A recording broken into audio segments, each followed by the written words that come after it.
Welcome to Christ the Lord Clearwater's weekly message. I'm Pastor John Backus here in our studio in Clearwater, Florida, where we share the good news of Jesus on the Gulf Coast. You're joining us for week 5 of our message series, Curious, as we ask questions about God, the Bible, and Christianity. Today, we'll talk about the curious question, what evidence is there of the existence of God? Any question asking for evidence might be an easy one to answer. After all you have to do is see if there's evidence to support your claim or not.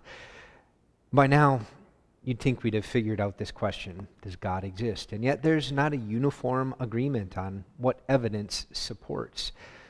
In fact, this is one of the questions where there can be a great chasm between people. As one side says, evidence of God? Where is it? I don't see any. Intelligent minds look through a microscope or make some other search for data on this invisible being and come to the conclusion there's just nothing there. Or worse, may hear claims of a benevolent, powerful God and see no evidence of such a individual acting in this world, instead seeing evidence of a world without the presence of a good divine protector. And then across the chasm stands a different group. And this other group claims that God is real.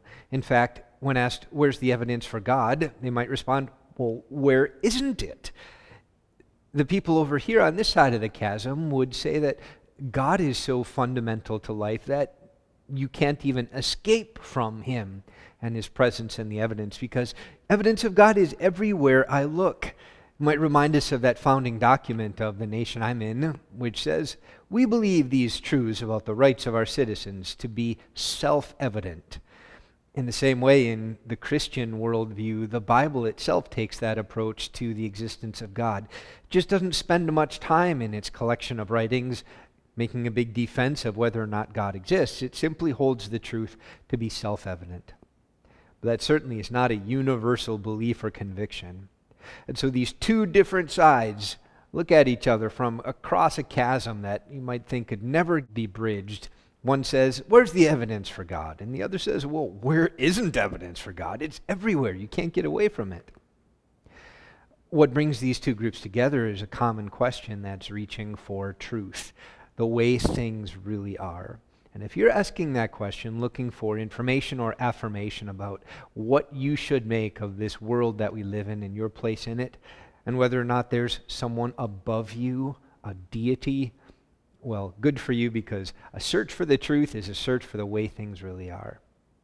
So that from those coming to this question from a Bible perspective, a base background in Bible worldview, the number one crime in the scriptures from start to finish is it's not sex crimes, it's not greed crimes, it's not violence crimes, it's making stuff up about God.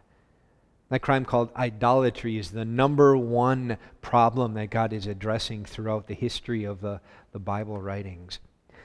So that means for someone like me who says, yes, there's a God and here's the details about Him, we want to be committed to the truth, to reflecting evidence for God that lines up with the way things really are. Now, you'd think it might be easy to just kind of make a decision after evaluating the facts about whether or not there's such a thing as a God. This question becomes complex because of the perspectives that we start with. While there may be evidence that hints to God, it can be limited by a perspective that discounts or discredits evidence. I'm going to give some examples of instinctive or natural starting places, beliefs that would discredit what others might say is solid evidence for God.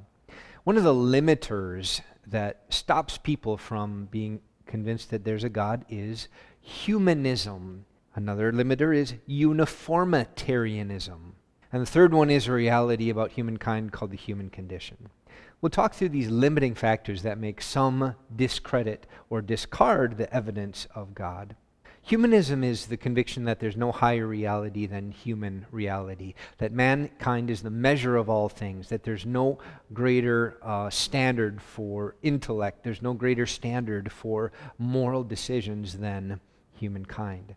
And if someone starts with this conviction that there is nothing higher than the human race, by definition, they already are convinced that any evidence to the contrary cannot be trustworthy. This flows into how some people approach their fact-finding in the use of applying the scientific method to the evidence of God. Scientific method believes that which I cannot observe and measure or repeat cannot be proven to be factual. And when humanism says that mankind is the ultimate determiner of this, and the senses and the tools that I have for observing, measuring, or duplicating things through scientific method testing, we automatically start from a position that will not accept that as true, that which cannot be observed by my skill set of senses. An example of this in history is prior to the arrival of Marie Curie, there wasn't an understanding of the reality of radioactivity. X-rays weren't seen, they weren't understood, they weren't known to be a reality of a part of the way the world works. And it was only after new ways of discovering and sensing radioactivity were invented could we have evidence for what was already there. The same thing can cause a problem with God, to say that if I right now don't have the ability to observe or detect God, that means he can't exist. A higher being on a different plane or dimension cannot exist. Well, it's possible that we just currently in our human skill set lack the ability to fully detect or evaluate God. A second limiter in the evidence for God is a conviction called Uniformitarianism. Uniform, of course, means that things are the same. If you wear the work uniform at McDonald's, you're wearing the same shirt as your coworker is. Uniformitarianism has to do with the development of the earth that got it to where it is today. It's the idea that changes in the Earth's development have resulted from the action of continuous and uniform processes.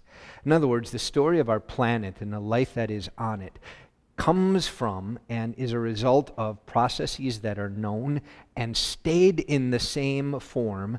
They always kind of worked the same way, and they just kept on working that way over a lengthy period of time. The Uniformitarianism impacts our view of how the world works because Uniformitarianism is applied to geology and the age of rock layers and the geologic column in the earth, which is used to date fossils and things we find in the past. Depending on how old the strata or the dirt layer is, you might say, that is how people determine the age of an article, a fossil, or a bone. So if we date the age of the earth wrong, we date the age of the things found in the earth wrong. And uniformitarianism is part of that problem. For example, I live here near our church, which is on Hercules Avenue in Clearwater, Florida. And if that would be all I know of the highway, I would learn that the cars are able to travel 35 miles per hour on average in my neighborhood. Now, if I apply uniformitarianism to that process, I would say and assume that that's just the way all cars of all time, of all places, generally work. And therefore, if I would be traveling from, say, Texas, trying to get to Tampa in Florida, and we've got a car, and I extrapolate then that through uniform processes that continue, this car, I could calculate how long it would take to get from there to here going 35 miles an hour. I could guess and calculate the time frame. However, what if I wasn't aware that a Chinook helicopter, which can lift cars and travel 188 miles an hour, picked up a car to deliver it to Tampa? What would have originally been a long, lengthy journey now goes fast because the chopper is faster than a car, and it can cheat by cutting across, by not going around on the land, but it can cut across the Gulf of Mexico and do what cars can't do by flying it across. The presence of a flying helicopter with faster abilities and lifting skills would suddenly mean that my convictions about how traffic works based on my local area is no longer valid for telling the whole story of traffic between Texas and Florida. This is an illustration of the limitations of uniformitarianism, where we say the processes we see at work here in the world now can just be essentially extrapolated backward. So if I know how quickly water erodes a certain type of rock here, I can backward calculate how long it would take to erode the Grand Canyon over time. If I know a small sample of water erosion, I can extrapolate it and apply it to a big sample of water erosion. Part of the problem of this is then that there is information in the Christian Bible that talks about disruptive processes or divine intervention and actions that act kind of like that helicopter, where God acts in a way that doesn't follow uniform processes. The origin story of the world described in Genesis chapter 1 describes a God who spoke and things came to be. They were created life forms with maturity already that didn't need developing or evolutionary processes. There was a maturity there present from day one. The world experienced in biblical perspective a cataclysmic flood that impacted continents and the hydrological system on Earth. These are events that would have changed the uniform processes that we normally see working. A third limiter on the existence of God is something which is called the human condition. Here it's used in a derogatory way to acknowledge that there just seems to be something wrong with humankind. There's something broken in us that doesn't always seek what's good, doesn't always tell the truth, and sometimes instead just takes what we want, says what we want, and believes what we want. And all human beings have a weakness toward this bias to believe what we want to believe. And as we look into the commentary of the Bible claims that there's information from God revealed to humankind about our condition, and it claims that we are lost and blind, and we have dead spiritual equipment in us. The part in us that would know and love and trust God, His wisdom, His existence, is dead and broken, and it's not until it's remedied or fixed that we truly can know and interact with God. Christians call this conversion or enlightenment or regeneration. It's when new life is given birth to a spiritual life that we can now have informed relationship with God. So if someone starts with one or more of these three limiters, has determined that there's no higher form than the human form, and that what I see going on in the world today is what must always have continuously seen gone as far back as we remind time, or that the denying the human condition, that there's not something flawed in me when it comes to my opinion or connection to a deity. If someone is not aware of these three limiters, they're going to have a very different view of the evidence for God than someone on the far side of the chasm. Let's move now to the far side of the chasm, to somebody who might say, evidence for God? Well, where isn't it? It's everywhere, the fingerprints. Christians might say, for example, that the evidence for God is found naturally available to everybody in nature. As we look around at the existence of matter, there's stuff here, and the systems and principles by which it operates, natural laws. The evidence for God is to look around at this world that seems to be designed for the benefit of our specific life form. There's just enough gravity to keep us on Earth, but not too much to crush us. You happen to need oxygen for your body to work, and there's oxygen in the atmosphere. There seems to be beauty and design. There's sounds and colors and tastes, systems that we need to work that are found nowhere else except in our story, as if this place was perfectly designed and built for the well-being of humankind. And as we look out into the stars and to the planets, we note that things happen according to predictable patterns.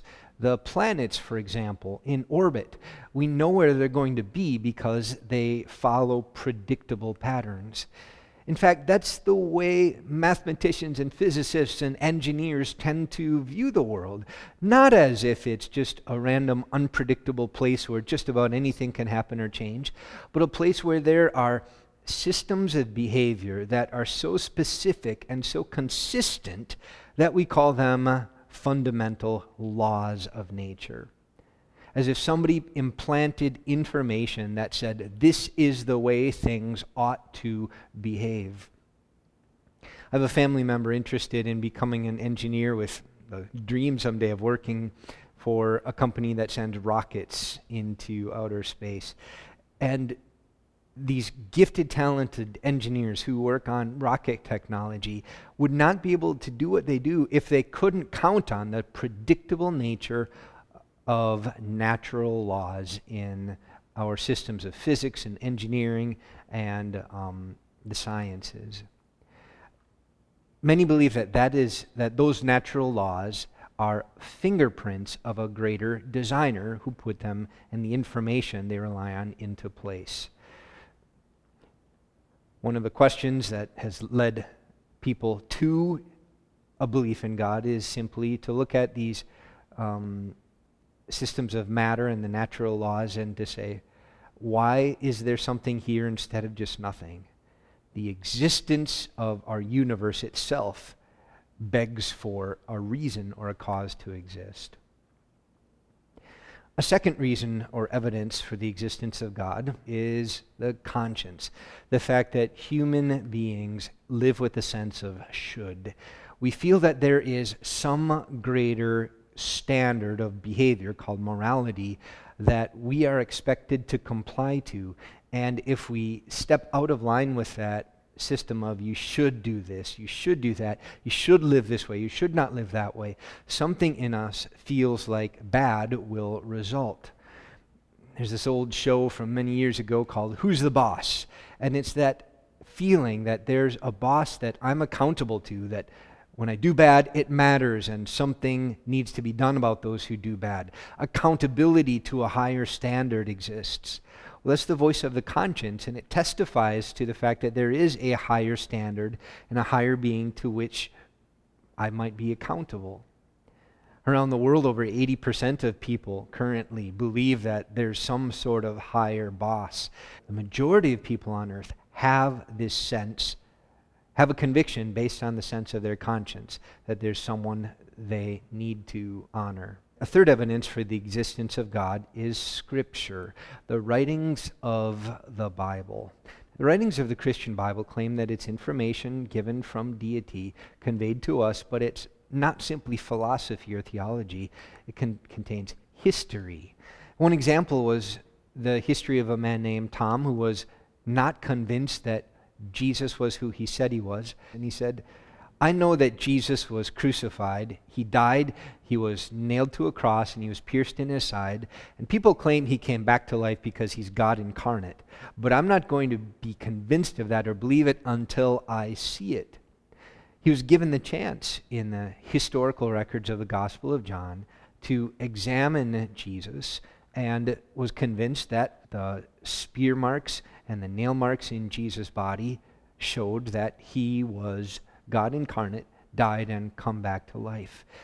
This history of Thomas, called Didymus, in world history is an example of an event that happened in a place that we know of, at a time we know of, by people who history recorded to us, who said there should be some evidence for God here, I'm going to look for it, and it was provided. If the history of that event, or many others like it, is true, then the evidence of God has been established. Whether it's through the natural world with its matter, the existence of matter and natural laws, or whether it's the conscience which tells us I'm beholden to a higher power, a higher standard, or the Scripture itself which tells us that God became incarnate in the person of Jesus to rescue us from our human condition. These are the three most common evidences for the existence of God.